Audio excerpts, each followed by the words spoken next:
Tahukah kamu, bahwa orang Mesir kuno adalah manusia pertama yang berhasil memumikan orang mati? Seluruh proses mumifikasi mayat itu memakan waktu sekitar 70 hari. Dan tahukah kamu, bahwa orang Mesir kuno adalah bangsa pemuja kucing, karena hewan yang satu ini dianggap sebagai perwujudan dari Dewi Bastet. Berikut adalah 10 fakta sejarah menarik tentang Mesir kuno, yang telah kami rangkum untuk Anda. Semoga video ini bermanfaat bagi kita semua. 1. Pemuja kucing. Bangsa Mesir kuno adalah pemuja kucing. Hewan merupakan keberadaan penting dalam kehidupan orang Mesir kuno, dan mereka sangat dihormati. Terutama kucing, karena hewan ini adalah yang paling populer dari mereka semua. Di kalangan orang Mesir kuno berpikir bahwa kucing merupakan avatar atau penjelmaan dari para dewa. Kucing adalah yang paling populer, meskipun anjing, elang, singa dan babon, kesemua patung hewan-hewan itu disimpan di rumah. Di Mesir kuno, jika kamu tertangkap membunuh atau menyakiti kucing, akan mendapat hukuman yang berat. Umumnya, berpuncak pada kematian. Satu-satunya pengecualian adalah, jika kucing memiliki populasi yang berlebih dan perlu dikurangi. Jika hal itu terjadi maka, kucing akan dikorbankan sebagai persembahan untuk dewa, sebagai upaya pengurangan populasi. 2. Dewi Bastet adalah dewa yang didedikasikan, semata-mata untuk kucing. Dewi Bastet digambarkan, memiliki perwujudan sebagai setengah kucing dan setengah wanita. Perwujudan ini, adalah makna dari hasrat untuk kucing. Orang Mesir kuno beranggapan bahwa, Dewi Bastet adalah sebagai penjaga rumah-rumah mereka dari gangguan roh, dan penyakit jahat serta sebagai pelindung para wanita, dan anak-anak di dalam rumah tangga. 3. Penemu mumifikasi. Orang Mesir, termasuk bangsa pertama yang berhasil memumikan orang mati, atau mumifikasi. Mereka percaya bahwa ada kehidupan di akhirat, dan bahwa satu-satunya cara untuk pergi ke sana dengan aman adalah, mengikuti serangkaian aturan baku untuk mempersiapkan mayat. Butuh waktu sekitar 70 hari untuk menyelesaikan operasi pemumian. Organ-organ harus dikeluarkan dan ditempatkan ke dalam bejana khusus, yaitu guci kanopi, sebelum tubuh utama dapat disiapkan untuk mumifikasi. Langkah selanjutnya adalah menghilangkan semua cairan tubuh. Mereka melakukan ini dengan menutupi tubuh menggunakan bahan yang sejenis garam bubuk, dan membiarkannya beristirahat selama 35 sampai dengan 40 hari. Atau sampai semua kelembaban menguap. Sebelum tubuh siap untuk dibungkus, terlebih dahulu tubuh akan dibalut dengan kain linen, untuk mengepulnya lagi setelah dibersihkan dari garam yang tersisa. Proses pembungkusan tubuh, dapat memakan waktu hingga 2 minggu. Dan menggunakan sekitar 4.000 kaki persegi atau 372 meter, ukuran dari kain linen. 4. Guci kanopi adalah tempat penyimpanan organ-organ orang mati yang dimumikan. Hal ini dilakukan sebagai isyarat penghormatan kepada Dewa Horus atau Dewa Langit. Organ-organ itu ditempatkan di masing-masing tempat, yang sudah diperkirakan untuk memastikan bahwa orang mati tersebut, akan dapat mencapai dunia akhirat dengan aman. Tiap-tiap dari 4 guci itu diberi nama sesuai dengan nama keempat putra Horus, dan dihiasi untuk menunjukkan organ mana yang harus ditempatkan, dan pergi kemana. Guci pertama memiliki bentuk dan menyerupai kepala manusia, yang diukir di tutupnya, dan dinamai Imseti. Organ hati disimpan di dalam guci ini. Organ usus disimpan di dalam guci kedua, dan diberi nama Kebe Senuf, yang memiliki ukiran kepala elang di tutupnya. Guci ketiga yang diberi nama Hapi, berukiran seperti kepala babon dan digunakan untuk menyimpan organ paru-paru. Sedangkan organ dalam perut, disimpan di guci keempat, yang bernama Dua Matef, memiliki ukiran yang terlihat seperti kepala serigala. 5. Tutankhamun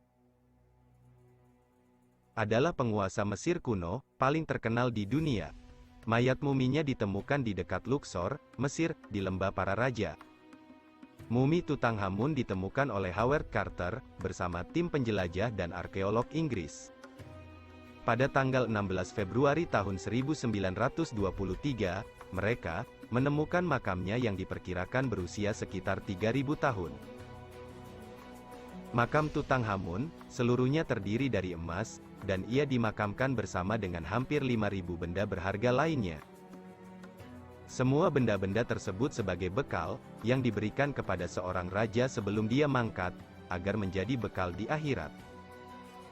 6. Batu Rosetta adalah kunci untuk menafsirkan hieroglif. Batu Rosetta pertama kali ditemukan pada tahun 1799 dan dipamerkan di British Museum, kota London, Inggris.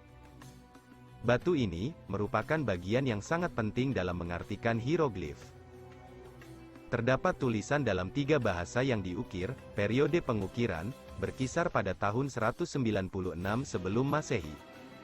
Ini adalah bagian dari dekrit yang dikeluarkan di Memphis, Mesir kuno. Pada bagian potongan atas dan tengah batu, ditulis dalam hieroglif Mesir. Para peneliti mampu membuka tabir misteri dalam menafsirkan hieroglif ini berkat terjemahan dari bahasa Yunani, yang memungkinkan kita untuk belajar lebih banyak tentang peradaban orang Mesir kuno. 7. Penemuan pasta gigi. Tahukah kalian, bahwa pasta gigi ternyata ditemukan oleh orang-orang Mesir kuno?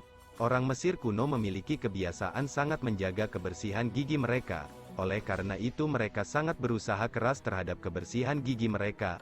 Didasari hal itu, mereka pun dapat menemukan resep pembuatan pasta gigi pertama di dunia. Para ahli menduga bahwa, makanan yang mereka makan mengandung banyak grit dan pasir, yang dapat menghabiskan enamel mereka. Tes pun sudah mulai dilakukan untuk meningkatkan perawatan gigi. Resep untuk memproduksi pasta gigi telah ditemukan di dalam manuskrip-manuskrip peninggalan dari peradaban Mesir kuno. Untuk membuat pasta gigi, mereka menggunakan bahan-bahan seperti abu, batu apung, kulit telur yang dibakar, dan bubuk dari kuku sapi. Sampai pada masa Kekaisaran Romawi, barulah bahan-bahan baru seperti mint ditambahkan. Hal ini merupakan sebuah terobosan baru yang dapat meningkatkan kesegaran dan rasa. 8. Permainan papan atau board game. Dewasa ini, permainan papan sangat dinikmati oleh semua orang. Tetapi, tahukah kamu bahwa permainan papan merupakan jenis permainan yang sangat populer bagi orang Mesir kuno? Senet dan mehen adalah 2 game paling populer yang dimainkan di Mesir kuno. Senet bila diartikan adalah permainan pembagian. Dalam bahasa Mesir, permainan ini berusia 5.000 tahun. Permainan papan terkenal lainnya adalah mehen, yang berbentuk papan bundar. Mehen berarti melingkar satu, dan bentuknya berupa papan bundar, seperti ular melingkar. Fir'aun sendiri diketahui menguburkan salah satu atau bahkan keduanya dari permainan ini di kuburannya.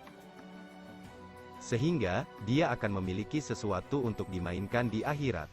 9. Pengguna makeup, atau riasan wajah. Baik pria maupun wanita Mesir kuno, menggunakan kosmetik atau riasan wajah, karena mereka percaya bahwa itu akan dapat melindungi mereka, dari murka Dewa Horus dan Dewa Matahari Ra.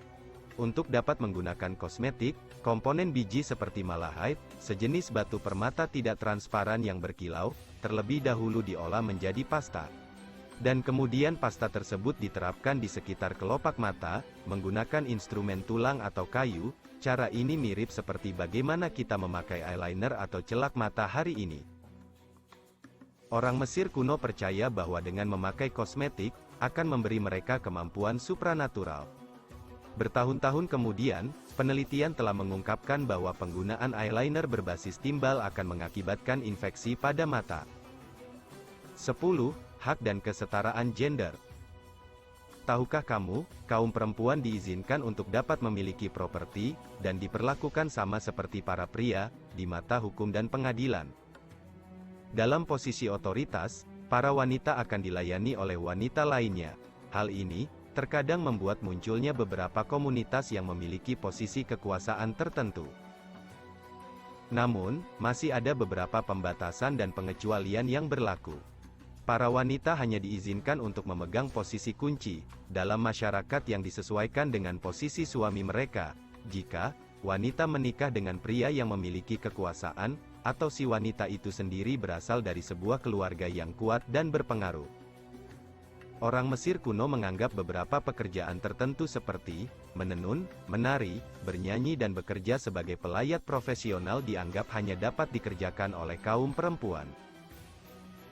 Bangsa Mesir kuno akan selalu dianggap sebagai ras magis, ini dikarenakan penemuan tentang budaya dan cara mereka dalam melakukan penyembahan terhadap Tuhannya. Demikianlah 10 fakta sejarah tentang Mesir kuno, yang mungkin atau memang belum kita ketahui. Terima kasih bagi kalian yang telah menonton video ini hingga selesai. Semoga apa yang terkandung di dalamnya dapat menambah wawasan kita bersama.